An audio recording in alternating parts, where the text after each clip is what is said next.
তো আম্মু সবসময় চেষ্টা করতো যে আম্মুর স্বপ্নটা যাতে আমাকে দিয়ে পূরণ করা হয়। অফলাইনে আমি 2 ঘন্টা ব্যয় করে যেই জিনিসটা শিখতে পারবো, অনলাইনে আমি আধা ঘন্টাতে সেই জিনিসটা শিখতে পারবো।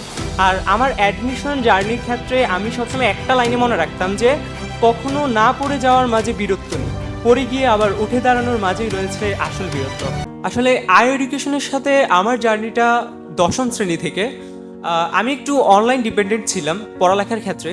সো আমি সবসময় মানে পড়ালেখার ক্ষেত্রে অনলাইনটাকেই বেছে নিতাম, কারণ আমার মনে হতো যে অফলাইনে আমি 2 ঘন্টা ব্যয় করে যেই জিনিসটা শিখতে পারবো, অনলাইনে আমি আধা ঘন্টাতে সেই জিনিসটা শিখতে পারবো।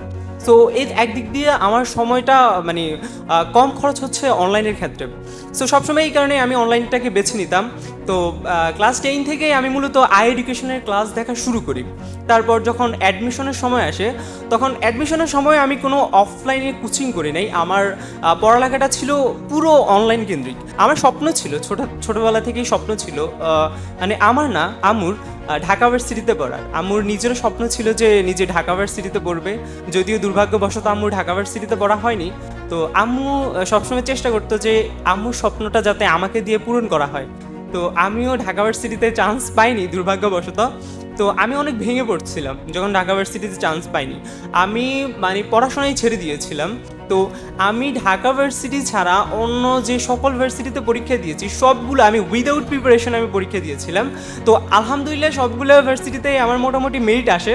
তো সরাসরি মেরিট আসে হচ্ছে কুমিল্লা ইউনিভার্সিটি এবং জগন্নাথ ইউনিভার্সিটিতে। তো আমি আমার ছোটোকাল থেকে ইচ্ছে ছিল যে ইংরেজি সাবজেক্ট নিয়ে পড়ার।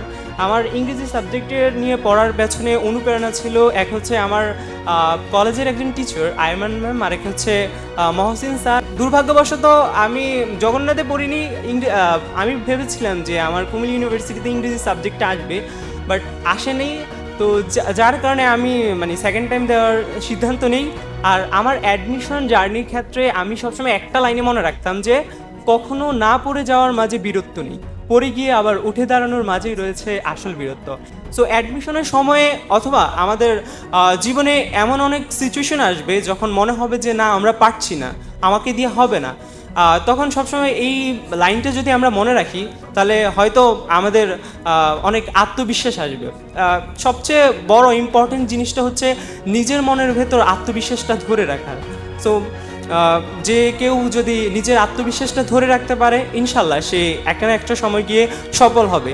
আমি বলছি না যে আমি ইউনিভার্সিটিতে চান্স পেয়েই সফল হয়েছি, বাট এটা হচ্ছে আমার সফলতার প্রথম ধাপ।